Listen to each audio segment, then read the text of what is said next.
Okay, welcome everybody to the September 2025 Trigeminal Neuralgia Support Group.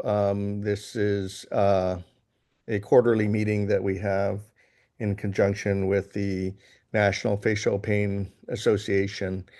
The format tonight will be similar to those that we've used for other support group meetings. We'll give a presentation on a topic of interest, and then we'll open it up to some question and answers at the end of the presentation. For the question and answers, you can submit them to the bottom of the Zoom. There's a option to submit questions, and I'll answer them at the completion of my presentation in the order in which the questions are submitted.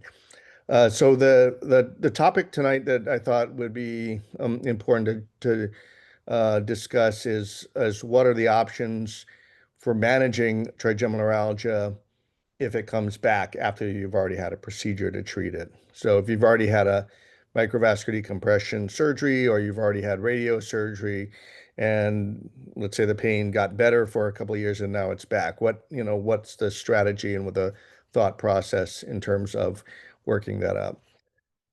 So when we talk about trigeminal neuralgia, there's a number of facial pain classification systems. Perhaps the facial pain classification system that is the most commonly used is what's called the Birchall classification, which is named after Kim Birchall, who was a neurosurgeon at Oregon Health Sciences University. And he basically broke down face pain into seven categories. And the first two categories are consist of trigeminal neuralgia. So there's a type 1 trigeminal neuralgia and a type 2 trigeminal neuralgia.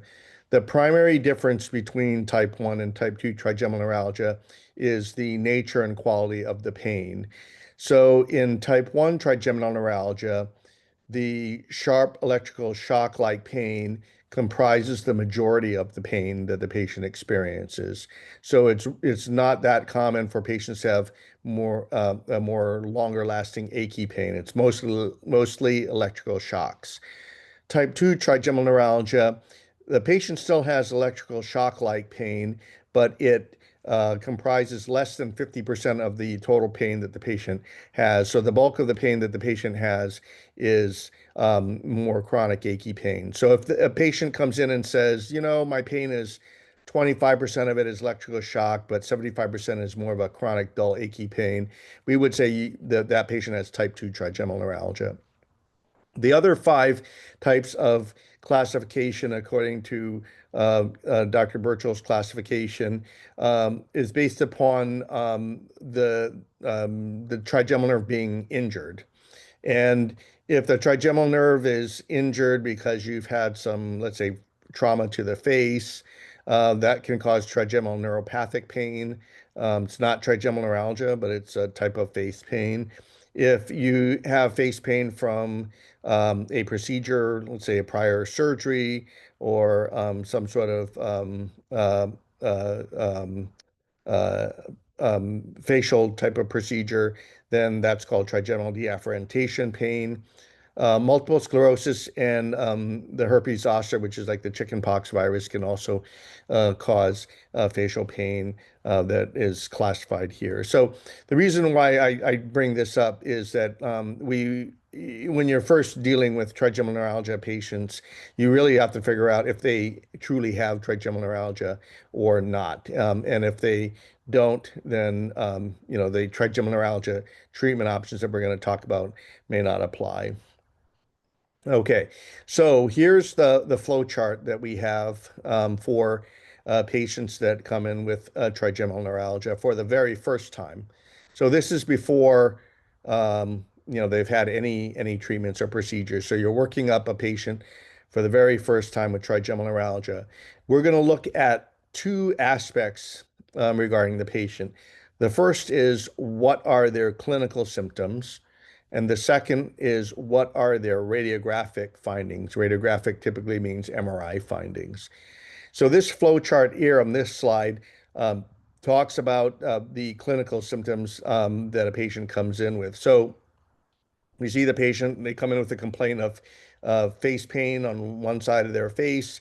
You get a history of the patient. They tell you about the type of pain.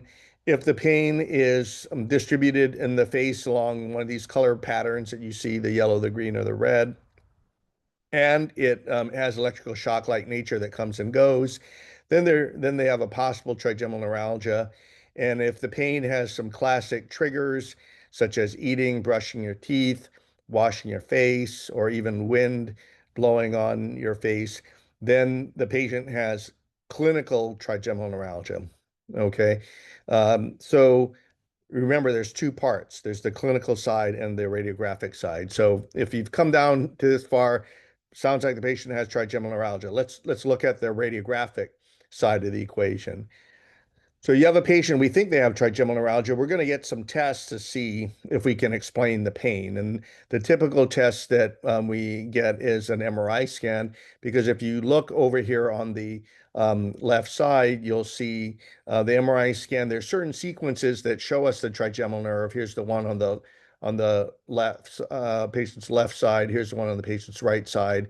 And it does allow us to look for, blood vessels that could be potentially compressing the nerve.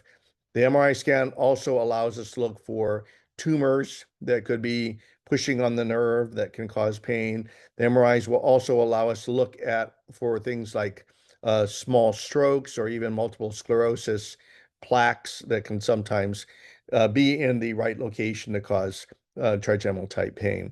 So you get the MRI scan. If the MRI scan doesn't show any findings at all, no blood vessels, no tumors, nothing, then we call that idiopathic trigeminal neuralgia.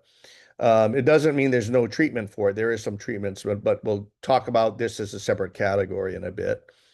So if the MRI scan shows a problem, like a blood vessel, they have classic trigeminal neuralgia, both clinically and radiographically. If the MRI scan shows a tumor, for example, then they have secondary trigeminal neuralgia, meaning they have an initial problem like a tumor, and the trigeminal neuralgia is a secondary problem as a result of the tumor just being in that location. So most of classic trigeminal neuralgia, what they call the type 1 or type 2 in that virtual classification, is caused by a vascular compression of the trigeminal nerve. And if you go into to do a microvascular decompression, this is what you'll typically see. You'll see the trigeminal nerve here in yellow as it exits the brain and moves up. As it moves up and to the right, it's going out to the face. And you'll see, in this case, this cartoon shows a blood vessel just compressing the nerve, indenting the nerve. And you can watch under the microscope every time the heart beats, the blood vessel pulsates and kind of bangs up against the nerve. On the microscopic level, the nerve has a series of coating around the nerve that the constant pressure from the blood vessel will erode and damage that coating and make the nerve much more susceptible to having the pain. So we got a patient now, you've diagnosed trigeminal neuralgia. What's the flow chart for managing it? And again, this is just initial management. This is not recurrence of pain. This is the very first time. If they have trigeminal neuralgia, whether it's idiopathic, meaning you don't see a blood vessel, or classical, where you see a blood vessel, first we try some medications. Typically, you want to try at least a couple of medications to see, because if one medicine doesn't work, it's possible that a second medicine might work. But typically, if a patient has failed 2 or 3 medications, we call that a medical failure, and then you move on to some of the surgical procedures. So in classic trigeminal neuralgia, where we see a blood vessel on the MRI scan, generally a microvascular decompression is the preferred treatment. We'll discuss reasons for that, why it tends to be the most durable treatment, and it tends to be the only one that addresses the actual cause of the pain, which in this case is the blood vessel. If the pain comes back, then we're down into these other categories down here that we'll talk about shortly. Okay, so let's talk about the medical management. We said let's start with medications. These are the most common 7 or 8 medications used to treat trigeminal neuralgia. Uh, RCT is randomized control trials. That's an abbreviation that says that we kind of tested the medication by giving half of the patients their actual medicine and half the patients just a placebo. And we looked and saw, was there a difference in pain control? You can see that many of the medications work pretty well. You're kind of 75%, 80% success rates, which sounds good. But the problem is that when we look at the side effect profile here, you can see the red box shows the side effect profile. And this is kind of in order of the most common symptoms to the least common symptoms. But you'll pretty much see that the number one symptom across all these medications is dizziness, dizziness, dizziness, dizziness, dizziness. And then this one, confusion and dizziness. Drowsiness is pretty much the second or third side effect. So what happens with a lot of the patients is the medicines initially work, but over time, as the pain becomes more significant, doctors are increasing the dose of the medication, and eventually a patient gets to either the maximum dose or a dose that causes too many side effects, and they can't have any kind of reasonable quality of life. So at that point, then we start talking about procedures. So this slide here shows some of the most common procedures, and we'll talk about them one at a time. The first is called a microvascular decompression that we talked about. That's the surgical procedure where you go in the operating room, you identify the blood vessels off on the that were compressing the nerves, and you put a little cushion that I'll show you a picture of shortly. Put a little cushion in between the nerve and the blood vessel. That takes the pressure off of the nerve. It allows the nerve to heal from that injury that is being generated by that pressure. And when the nerve heals and has no pressure on it, that results in resolution of pain in about 80 to 90% of patients typically. The microvascular decompression is associated with the smallest amount of facial numbness. The same nerve the trigeminal nerve that carries pain also carries the sensory fibers. And by taking the pressure off the nerve, not only does the pain go away, but you also preserve the sensory function of the face because you're not injuring or impacting the nerve itself. Um, the the microvascular decompression tends to be a very durable treatment. So if you look at patients that are 10 years out from the procedure, there's a fair number of them, certainly 3/4 of them, that still have long-term pain relief. The next treatment is called stereotactic radiosurgery. That's a procedure where the physicians will deliver focused radiation to the trigeminal nerve. So we're not doing anything about the blood vessel. We're leaving the blood vessel compressing the nerve, but you're shooting radiation at the nerve with a deliberate intent to damage the nerve. By damaging the nerve, you are disrupting the pain fibers so that the pain goes away and gets better. However, you'll see that what we call facial sensory changes, about 16% or 1 in 6 patients develop some numbness in the face after the radiation. That's because the radiation cannot separate out between the pain fibers and the sensory fibers when you're directing it at the nerve. The radiation is not that sensitive, and it impacts both the sensory and the pain fibers, so you can get some numbness in the face. Now, you might think, well, that's okay. I'll take some numbness to get rid of the pain. And that's what most patients say when they're having a lot of pain. But once their pain is eliminated, the numbness can sometimes be difficult if you're more likely to bite the inside of your tongue when you chew. You may, it's like eating after you see the dentist. It can create some issues with swallowing food or drinking water. You may have some dribbling on the other side of your mouth when you drink water. So it can be a little bit of a challenge when you have some facial numbness. Now, you might say, well, that's great, the pain's gone, but why, what happens? It turns out that with using this radiation, at 5 years, about 50% of patients will have recurrence of their pain. Now, why would that be the case? You remember the radiation damaged the nerve, and unfortunately, the body doesn't know that the damage was being done for a positive and good reason, in this case, pain relief. Your body just sees this as damage and it tries to repair the damage. And if it's successful at reconnecting the pain fibers, then the pain can come back. So that's why we see some recurrences after the radiation. The other treatment options, radiofrequency thermocoagulation, involves sticking a needle in the cheek to where the nerve exits the base of the skull. And instead of using radiation to damage the nerve, you use heat. This has 1 in 5 patients develop some pretty significant sensory changes. And just like the radiation, if you heat the nerve to damage it over time, the nerve can repair itself, and that can result in recurrence of pain.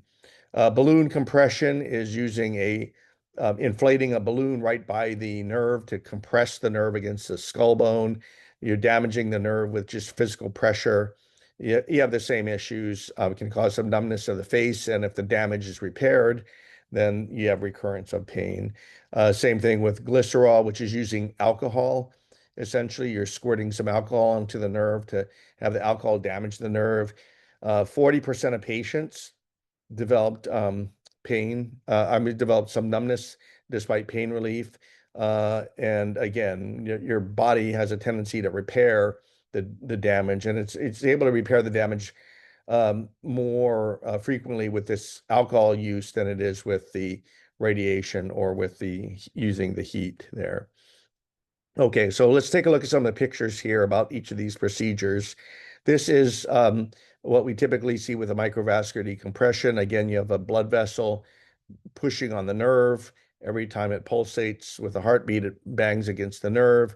And you can see here, there's 2 treatment options. The first option is to put a cushion in there between the blood vessel and the nerve. And now the blood vessel can no longer bang against the nerve during the heartbeats. The other option besides a cushion is to generate a sling, and it's a little bit hard to see here, but there's a little sling that was hooked around the blood vessel, and you tie the sling up to the side of the skull there, so it's no longer pushing on the nerve. And you can see that once you lift the blood vessel off the nerve, you can see the indentation that the blood vessel had been creating on the nerve. So this is why the nerve is unhappy and why you're having pain. There's a big groove that's been pushed into the nerve as a result of the blood vessel. Okay, in terms of the radiation or the radiosurgery treatment, using some high resolution scans, we can outline the nerve, and that's shown here. You can actually target the nerve with a radiation beam. This circle represents the radiation beam that's directed to the nerve. There's a couple of types of machines that will do this. A gamma knife is one type of machine. A cyber knife is another type of machine that we use at our institution to target the radiation. So you deliver the radiation to the nerve, and then you typically have to wait a couple weeks before the radiation kicks in. The radiation takes a little while to impact and injure the pain fibers of the nerves. There's other procedures, what we call percutaneous procedures. On the far left, we have a needle that is placed through the cheek of the patient right to where the nerve exits the skull. And the tip of the needle has a thermal probe on it that will heat up the nerve and through heat damage the pain fibers in the nerve at that point. So that's how that is done. Okay, so how often does the pain recur after you've had each of these treatments? And this is the main topic of the discussion today. It's thought that the microvascular decompression is the most durable of the treatments, meaning it's the only treatment that's considered non-destructive. It's the only treatment here that doesn't involve deliberately trying to damage the nerve to achieve pain relief. It's the only treatment that addresses the root cause of the problem, in this case, the blood vessel pushing on the nerve.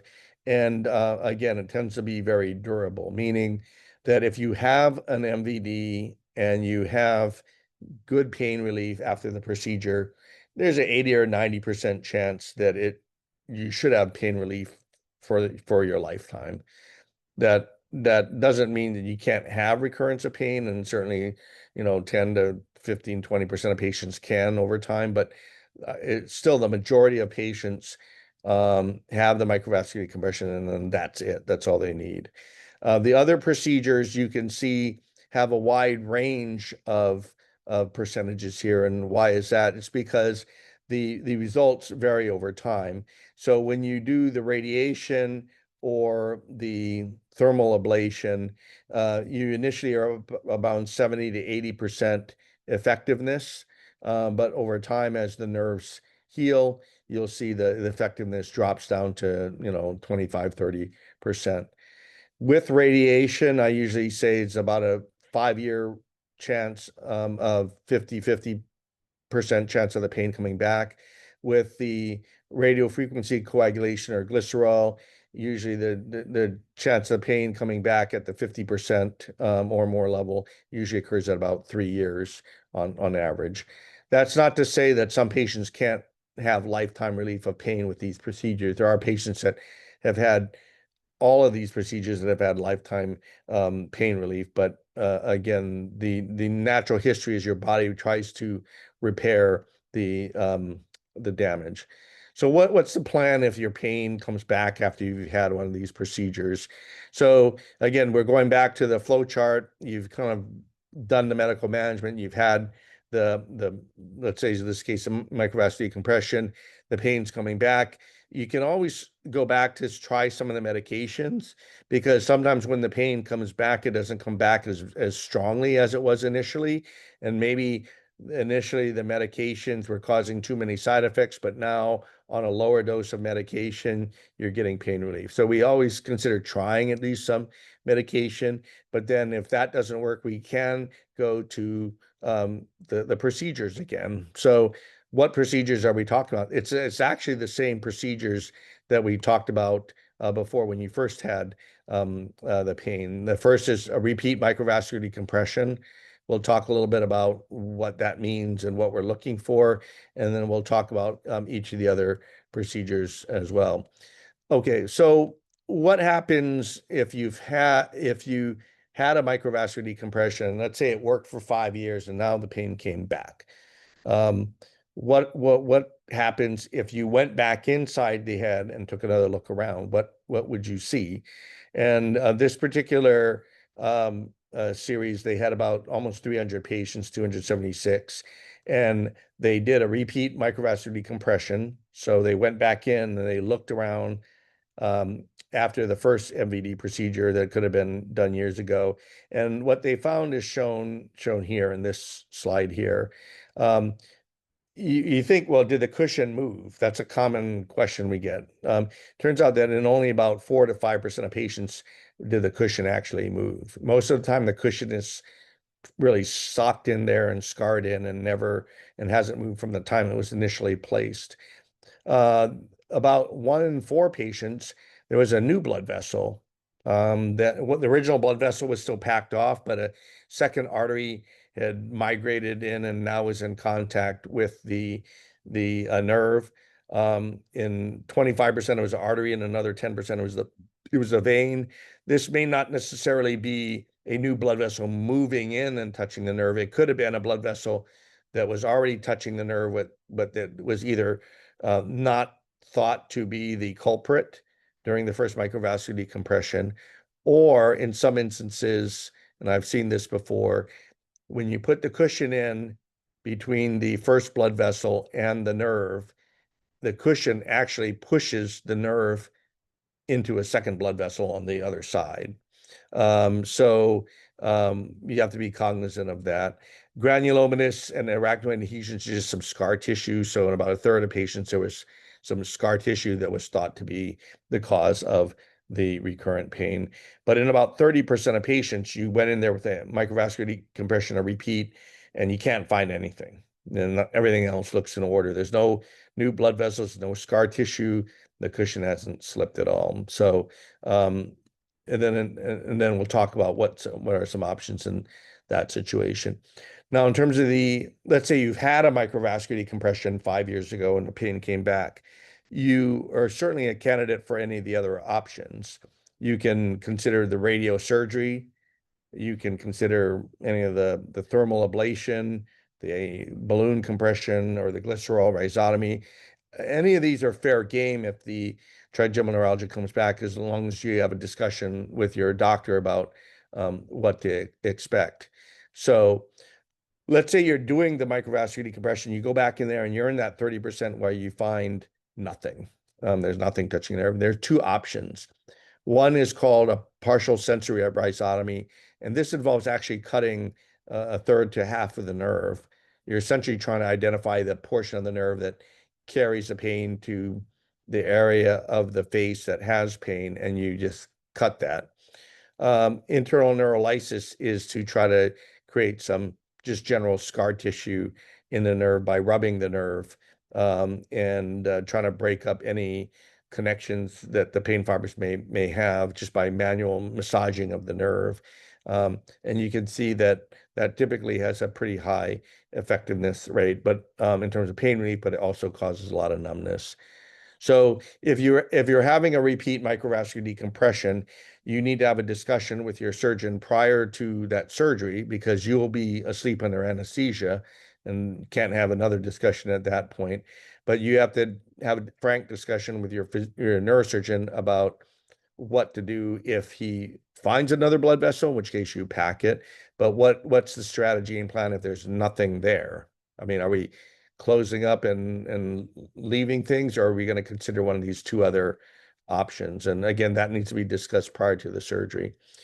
And once again, if you've had a microvascular decompression, the pain came back, you're a candidate for these other procedures that we talked about. Okay, now what happens if you do these other procedures? So this was a nice study that looked at um, patients that had a microvascular decompression, and then subsequently the pain came back, and then they had, they didn't want to have another microvascular decompression, so they did that thermal coagulation, the needle in the cheek to use heat to damage the nerve. And you see this Kaplan-Meier curve here, the results over time. So 1.0 is 100%. So within the first 20 months of the treatment, about 80 to 85% of patients had pain relief. But again, you can see this kind of drop over the time. And again, this is conceptually when the nerve is healing and repairing itself. So once you get out to about 5 years, you're close to 50%. Patients are still pain free. But again, that's 50% of patients that had recurrence of pain after an MVD. So this shows you that you shouldn't necessarily give up if you've only had one procedure. A subsequent procedure can provide pain relief. This is a balloon compression for recurrence after an MVD, and again, the same thing is you're seeing a drop off over time, but long term, about 50 to 60% of patients have pain relief. And you can do the radiosurgery after an MVD, and you'll see again that there is, pain results initially are pretty good, but then over time, as the nerve can heal, it drops. But again, this still shows you that at 2 years, 50% are still having good pain relief, and even at 5 years, a third of the patient that had recurrence of pain after an MVD procedure is still pain free. So that's not an inconsequential number of patients. So if you've had radiosurgery as your first treatment and then the pain came back, and let's say you have a second radiosurgery or even a third radiosurgery, where does that leave us? It turns out that this is kind of what we see here. Um, just because you had a prior radiation treatment doesn't mean that these subsequent radiation treatments won't work. In fact, this slide here, and if anything, shows that the second and third treatments tend to work better than the first treatment. And again, this may be because the second or third course of radiation may be strong enough to impact the nerve to the point that it can no longer heal. And if it can no longer heal, then you'll have this better chance of pain relief. So again, you can do the radiation multiple times if you need to. So take home messages before we go to the Q&A session. You try medications, and then most of the treatments typically focus on microvascular decompression. But in those patients that have recurrence of pain, there's a variety of other options that are available with varying levels of pain relief. You have to have a discussion with your neurosurgeon about kind of the pros and cons of each of these treatment options. But even if you have a second or third treatment, there's still a reasonable subset of those patients that obtain relief that second or third time that were not able to obtain it the first time. So it's not the main message here is you shouldn't necessarily give up after just one procedure. There's multiple options on the table and a multidisciplinary program that uses all the different types of treatments for facial pain should be able to help you navigate that course. Okay, I want to thank everybody for listening to that portion of the presentation. At this point, I'm going to open it up for the question and answer session. So for the Q&A session, there's a box that's part of the Zoom panel of icons. It says Q&A, and you can type your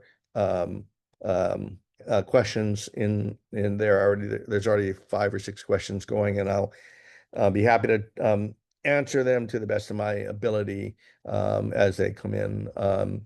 So I'm not going to name any names. I'm just going to read the question and then discuss the answer. This is obviously for patient privacy reasons.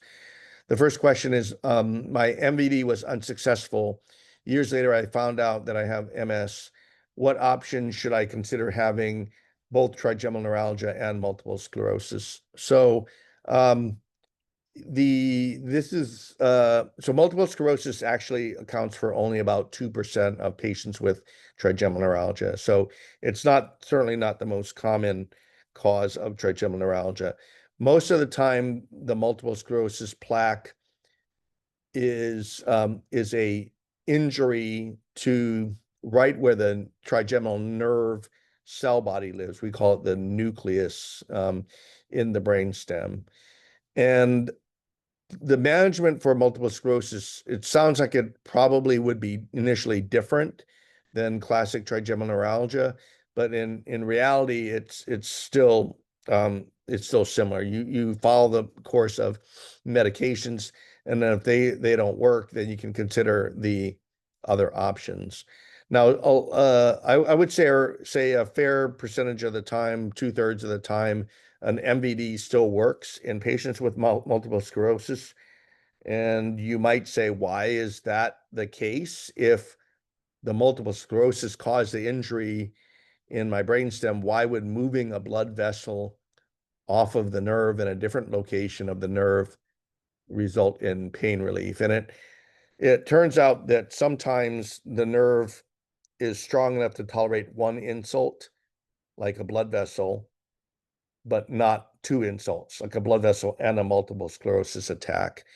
And so the theory is that if you treat a patient with multiple sclerosis with a microvascular decompression, removing the blood vessel might make the trigeminal nerve just happy enough to stop the pain, even though there's some multiple sclerosis lesion there. If that doesn't work, you're still a candidate for the radiosurgery or the thermocoagulation ablation procedures.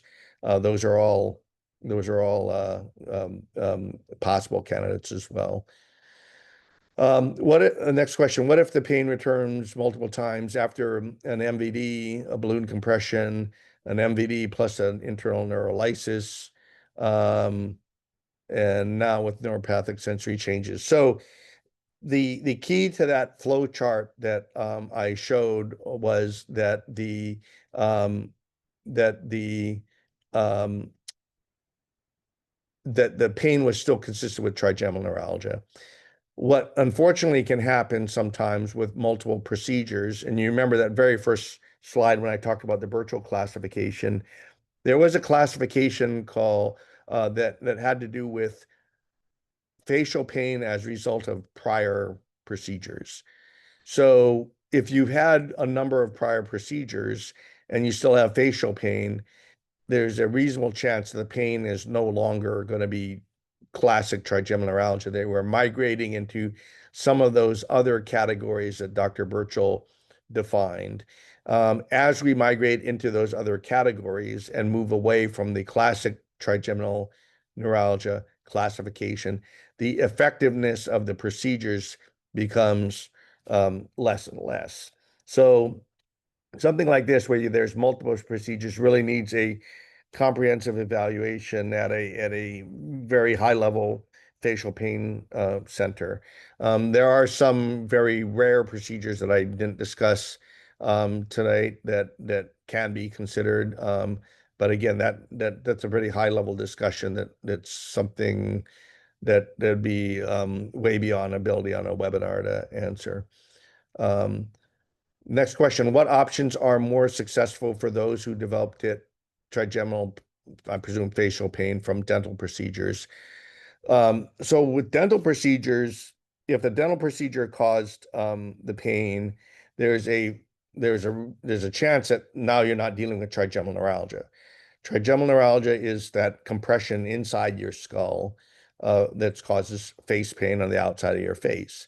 If you have a dental procedure and now you're having tooth pain or pain radiating down the jaw from the dental procedure, that's still the trigeminal nerve, but it's not the part of the trigeminal nerve that's inside the skull, close to the brainstem with the blood vessel on it. You're now talking about the distal trigeminal nerve, which could be directly impacted from the dental procedure, including scar tissue. So this is, something like this needs kind of a full evaluation to see whether we think the pain is still coming from inside the head, like classic trigeminal neuralgia, or if pain is coming from outside.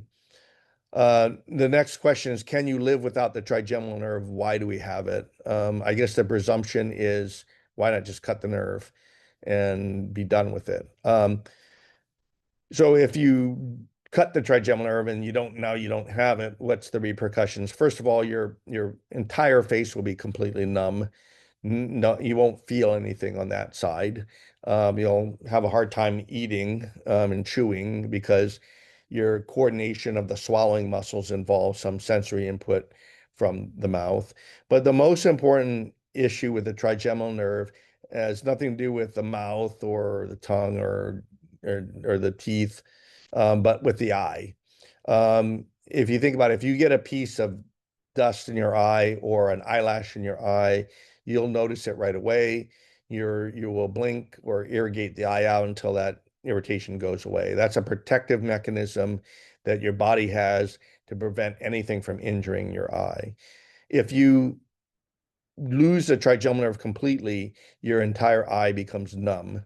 And that means pieces of dirt, glass, anything could be in your eye, scratching up your eye surface, and you would not even know about it. That repeated scratching of the eye surface will eventually lead to visual loss in the eye because the corneal surface will become too injured and scarred that you would ultimately likely lose vision in that eye completely. Next question, why is Gamma knife used at Stanford? We actually use the cyber knife at Stanford, not the Gamma knife. And that's just a preference. Both machines can treat trigeminal neuralgia. The next question, what are the side effects if cutting the nerve? If you do that, what's called that rhizotomy, where you cut the nerve, you're actually not cutting the whole nerve. You're cutting a portion of the nerve that has to do with the lower part of the face, because you don't want to cut the part of the nerve that goes to the eye for the reasons that I just outlined.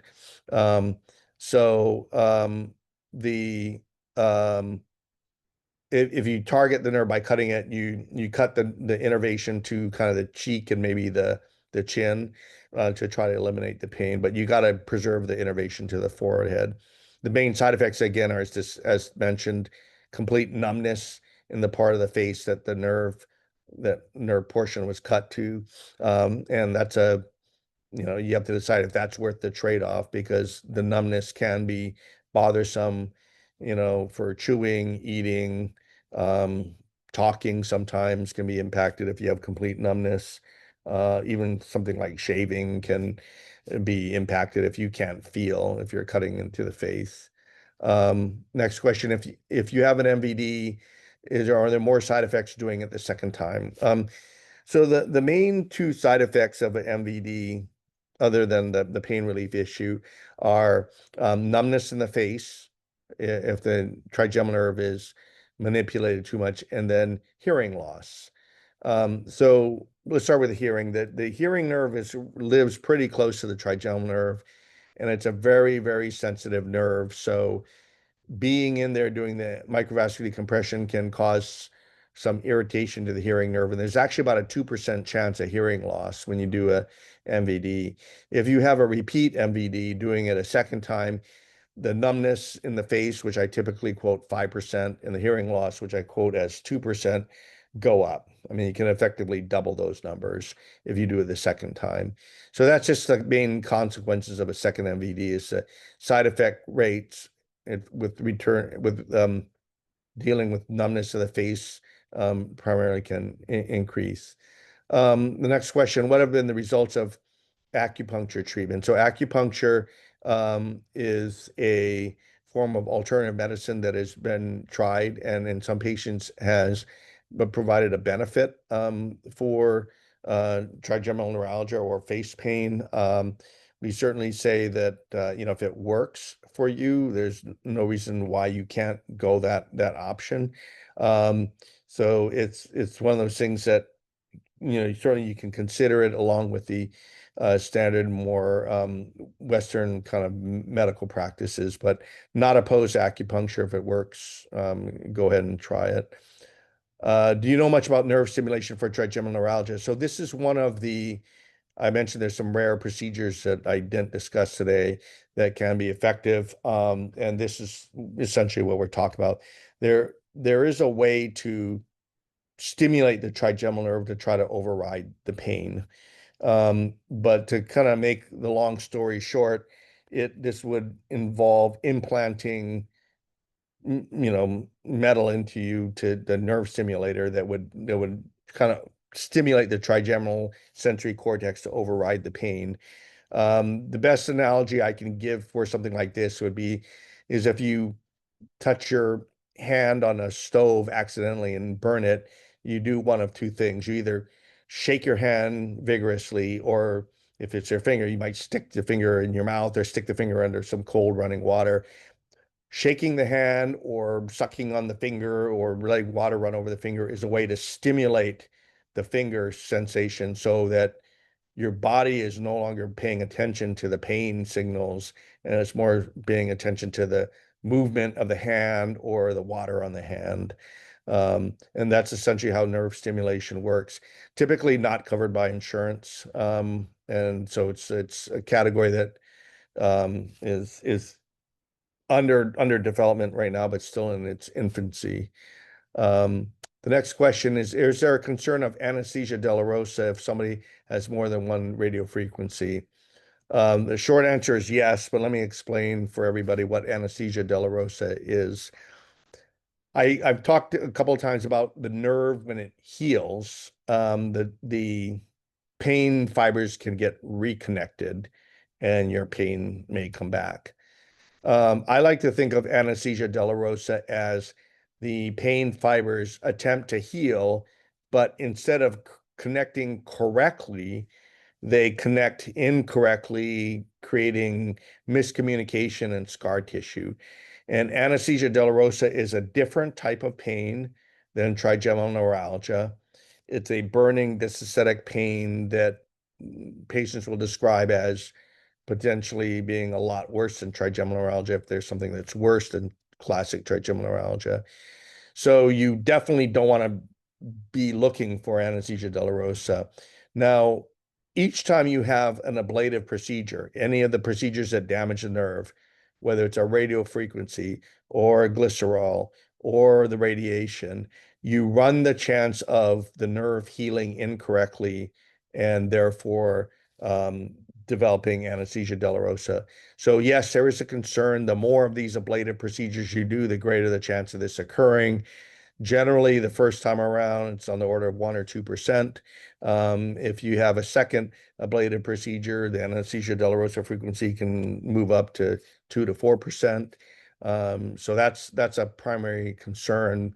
It's rare, but if you have that complication, it's very, very difficult to treat. Next question, are the side effects of consuming Tegretol do they cause an impact for the long term? Or does it only impact during the 8 hours from the time the medicine is taken? So Tegretol, like all medicines, has a half-life. It's metabolized by your body and broken down. So that's why you have to continually take it. It's like a blood pressure medicine. Um, if you stop taking the Tegretol over the course of several half-life or several days, your blood levels will drop, and there's a risk of the pain coming back. So it's definitely something you need to take chronically. Now, are there side effects from it? There can be some side effects from it, including, low sodium levels that can sometimes cause confusion. And we talked about the Tegretol itself can cause drowsiness, confusion, and dizziness. So there are some side effects from it. Um, I would say about half the patients that come for a procedure are coming for a procedure not because the pain isn't well controlled, but it's because the pain is controlled, but they're having too many side effects from the medication and they need some way to get off of it. Another question, what determines that a second MVD is not to be considered? So if a patient has one MVD and now, let's say, comes back with face pain 5 years later, we start with a new MRI scan. We try to elucidate from that MRI scan whether whether the cushion is still in place. We try to see if there are any other blood vessels that may be impacting the nerve. So the MRI scan gives us an idea of the likelihood that a second MVD would be beneficial. If you see on the MRI scan, a second blood vessel now is in contact with the nerve, then a second MVD may be quite helpful. If you see on that new MRI scan that there's still no blood vessels touching the nerve, the cushions are in place, then a second MVD is less likely to be considered. Another factor that determines whether or not you consider a second MVD is how bad the pain is. There are some patients that will be so miserable with the pain that the concept of a second microvascular decompression is not problematic to them. And other patients, a second procedure is daunting. So it depends upon how you're tolerating the pain. Um, Next question, why would I rarely feel facial pain when doing significant aerobic exercise when the heart rate is increased? So this question implies that, well, if I'm exercising, my blood pressure is going up, and maybe the blood vessel is pounding on the nerve more. Why is my pain not worse when I exercise? That's a good question. I don't have a totally rock solid answer to that question, but exercise typically floods the body with endorphins, which is the body's natural, pain treatment, pain medication, if you want to say. And so when you exercise, your endorphins go way up, and that may be why you may experience less pain when you exercise.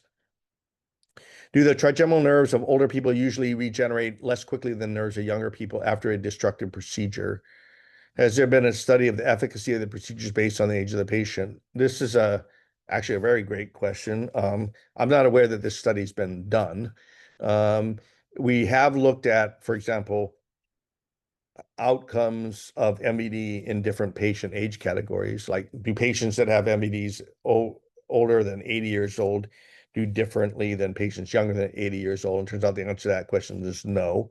But I don't think that we've ever looked at the healing process of the destructive procedures based on age. And that's actually a good study that probably should be done someday, so we have that information. Um, Next question. My MVD was done 3 years ago, and I still have pain relief. I occasionally worry what if it comes back, but I'm glad to hear there are many options. So this presentation eased my anxiety about this. Okay, that's great. I'm glad the pain is still gone. And again, I tried to emphasize on that last conclusion side is that there are still options. So don't necessarily give up just because you've had one treatment and it hasn't totally helped.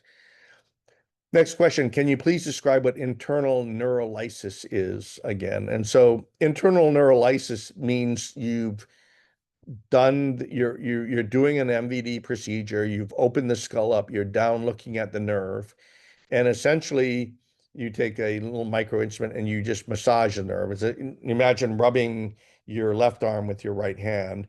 That rubbing of the nerve is thought to disrupt some potentially scar tissue within the nerve.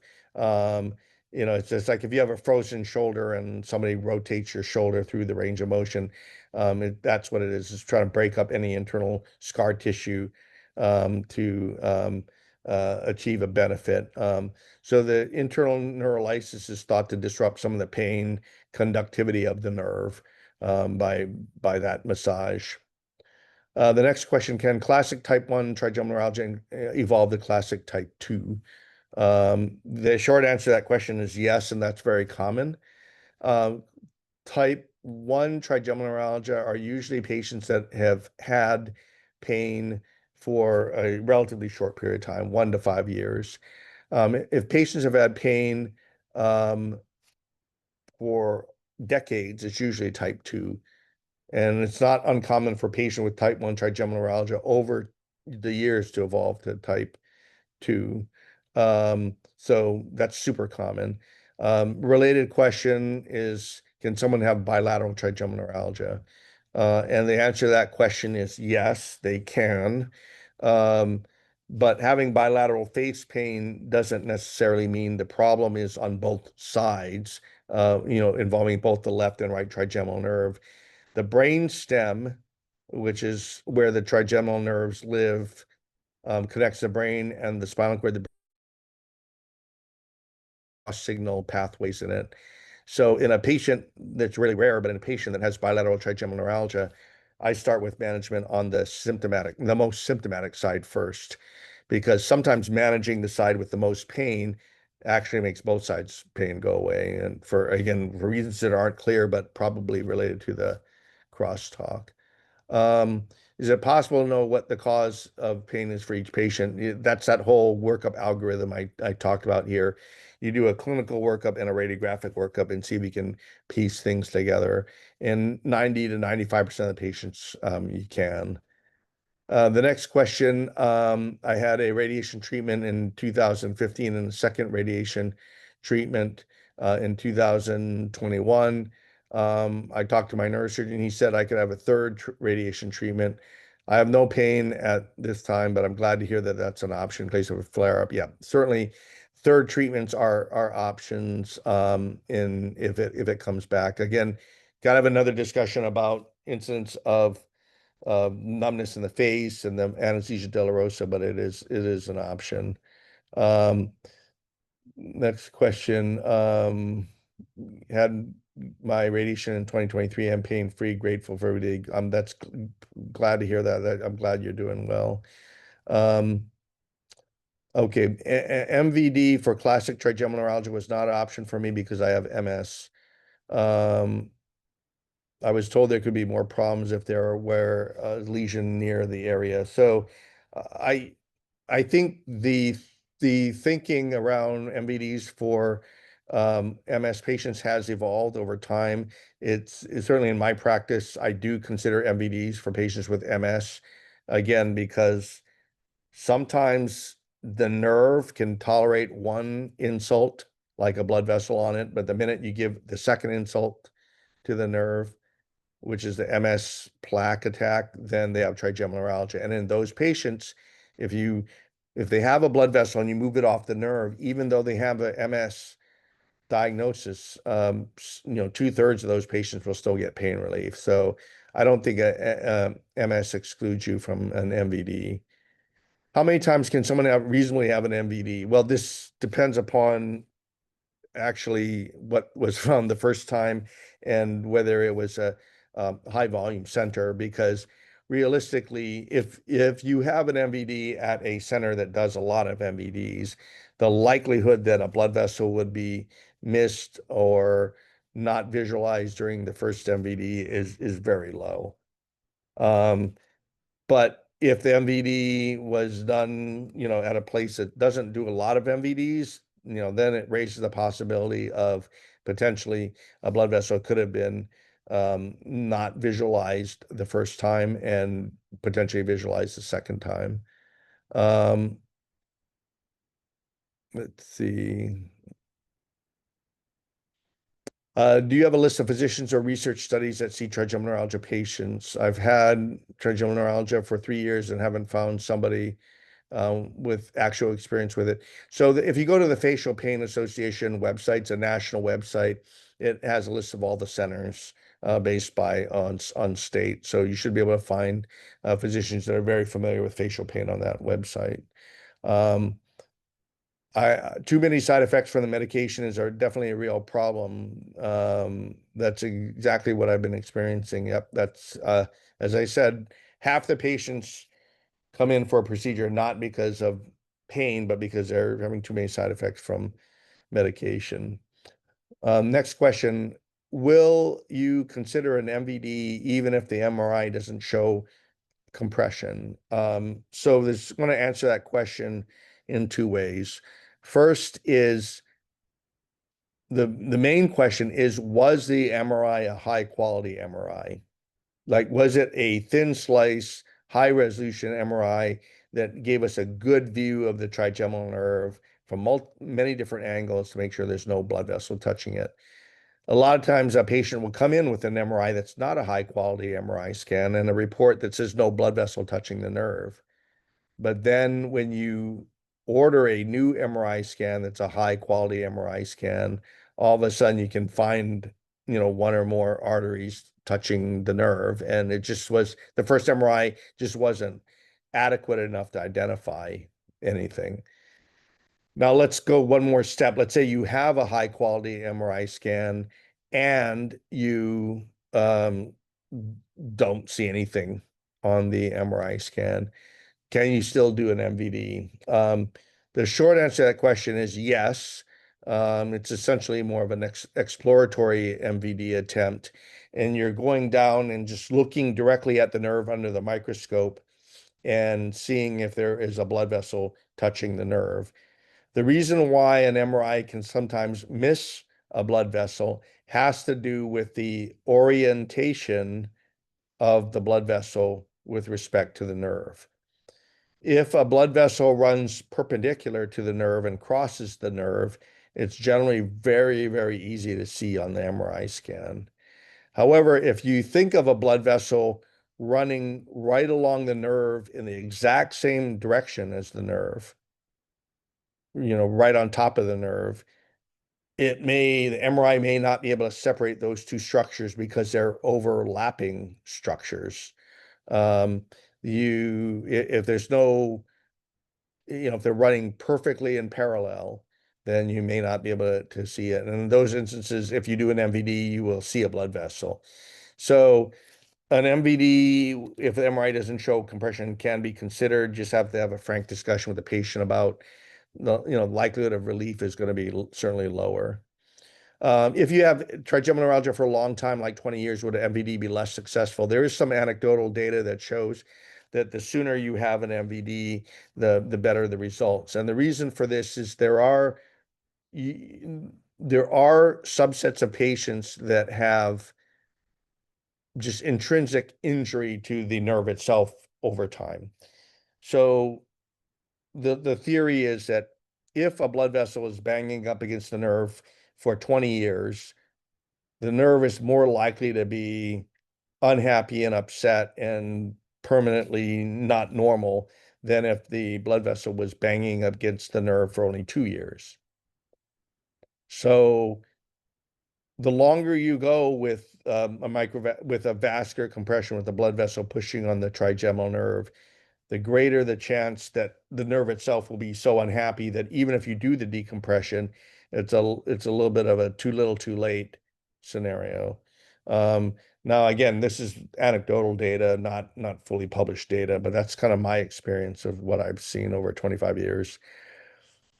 What to do to help people with anesthesia dolorosa? I know it's difficult to treat, but what do doctors give such patients? So, the great question. This pain syndrome is not a it's not doesn't have any surgical options. So, as a neurosurgeon, um, I don't typically see or treat patients with anesthesia dolorosa.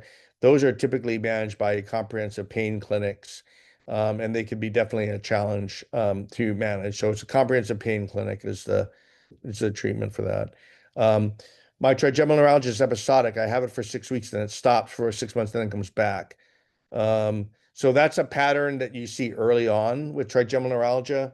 The natural history over time is the um, periods of time for which you have pain become longer and longer. The periods of time which you have no pain become shorter and shorter. And pretty soon you get to the point where you're having constant pain. Um, when my blood pressure's up, whether happy or mad, I get more shocks.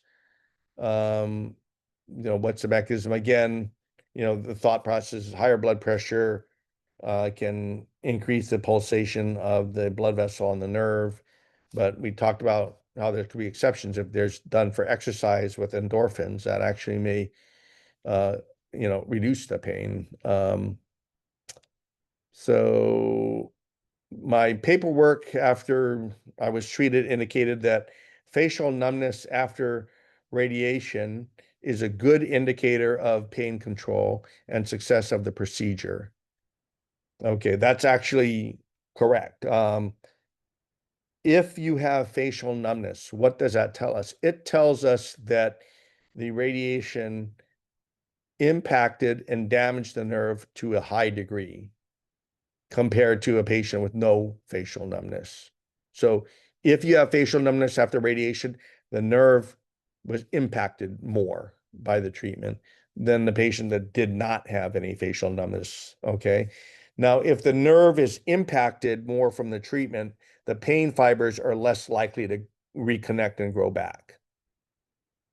So numbness means nerve injured more by the treatment, and greater injury means less chance of the pain fibers getting reconnected or coming back. So that's why we say facial numbness is a good predictor of those patients that have long-term pain control.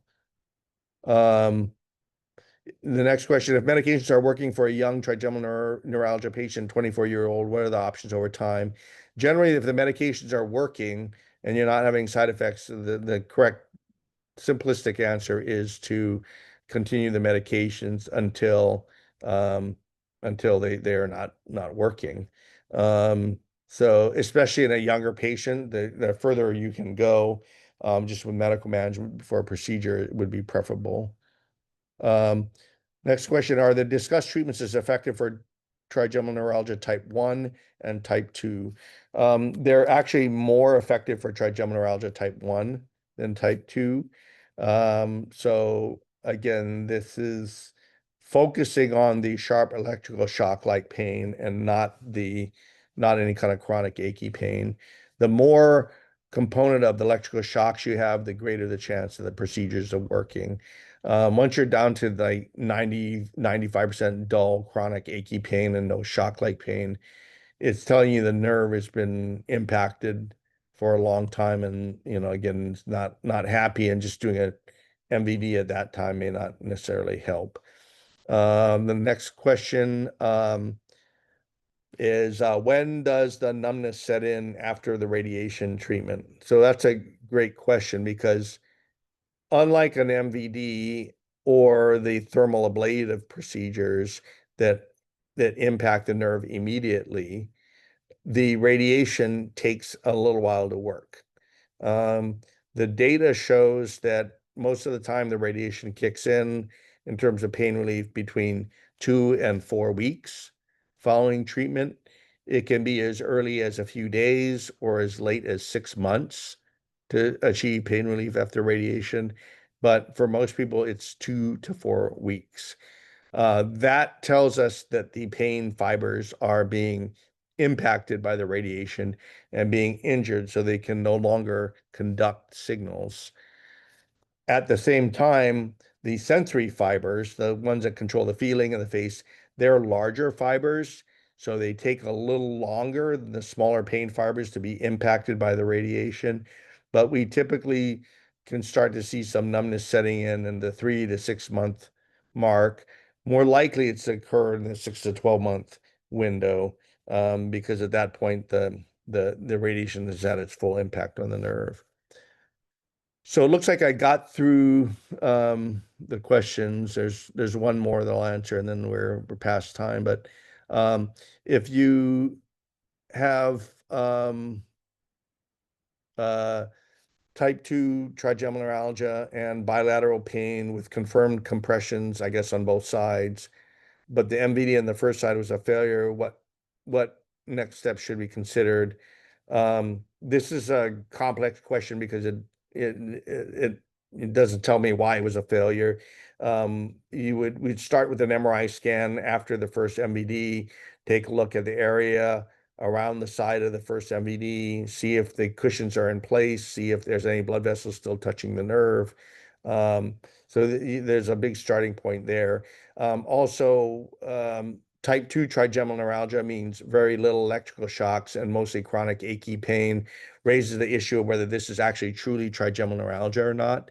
Because remember, once you start getting chronic achy pain and not the electrical shocks, you're moving into a category of um, of a potentially non-trigeminal neuralgia pain. If your nerve is already damaged because it has not been treated for a long time, would radiation be a better procedure in terms of a MVD? No, not necessarily, because the radiation is more damage. So this question could be worded as, if your nerve is already damaged because it's been not been treated, would more damage from radiation be better than an MVD? And that would, most people would probably say no. It's not better to put more damage on top existing damage. Um, so I think that's basically, I know we're already at least 12 minutes over time, so I'm gonna end it there. I want to thank everybody for attending today. Hopefully this was a helpful discussion. As with the other support group videos that we do, we will be posting this on our YouTube channel for those of you that want to take a look at it again. Take care, everybody. Have a good evening. See you next time. Bye bye.